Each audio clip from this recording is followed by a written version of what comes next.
ನಾವು ಚಿಕ್ಕವರಿದ್ದಾಗ ಯಾವ್ದಾರ ಮದ್ವೆ ಅಟೆಂಡ್ ಮಾಡಿ ಅಲ್ಲಿ ಊಟಕ್ಕೆ ಹೋದ್ವಿ ಅಂದ್ರೆ ಈ ಸ್ವೀಟ್ ಅಂತೂ ಮಿಸ್ ಇರ್ತಾ ಇರ್ಲಿಲ್ಲ.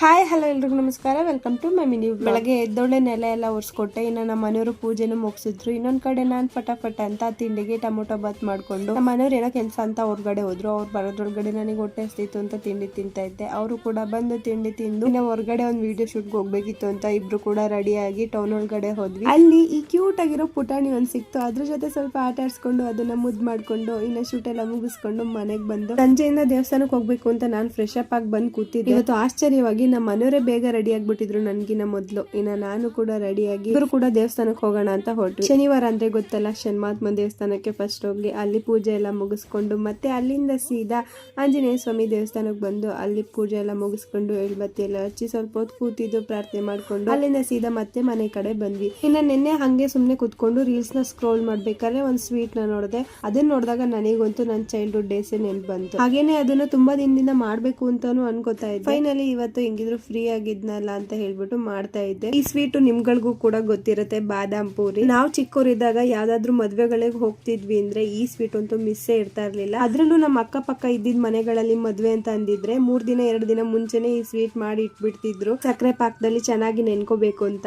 ಅವಾಗ ನಾವು ಹೋಗಿ ಗ್ಯಾಪ್ ಅಲ್ಲಿ ಒಂದೊಂದು ಇಸ್ಕೊಂಡ್ ಬಂದು ತಿಂತಾ ಇದ್ವಿ. ನಿಮ್ಗೂ ನೆನ್ಪಿದ್ಯಾ ಇದೆಲ್ಲ? ಆದ್ರೆ ಇವಾಗಿನ ಮದ್ವೆಗಳಲ್ಲಿ ಕೇಳೋ ಹಂಗೆ ಇಲ್ಲ, ಒಂದಕ್ಕಿಂತ ಒಂದೊಂದು ವೆರೈಟಿ ಸ್ವೀಟ್ಸ್ ಗಳು ಮಾಡ್ಸಿರ್ತಾರೆ. ಅವುಗಳ ಮಧ್ಯ ಈ ಬಾದುಷಾ, ಬೂಂದಿ ಹಾಗೇನೆ ಈ ಬಾದಾಮ್ ಪೂರಿಗಳೆಲ್ಲ ಕಡಿಮೆನೆ ಆಗೋಗ್ಬಿಟ್ಟಿದೆ. ಹಿಂಗೆ ನೋಡ್ತಾ ಇದ್ನಲ್ಲ, ಹಾಗಾಗಿ ತಿನ್ಬೇಕು ಅಂತ ಅನ್ನಿಸ್ತು ಅಂತ ಮಾಡ್ಕೋತಾ ಇದ್ದೆ. ನಾನು ಈ ಸ್ವೀಟ್ ಪ್ರೋಸೆಸ್ ತೋರಿಸಿಲ್ಲ ಕಂಪ್ಲೀಟ್ ಆಗಿ.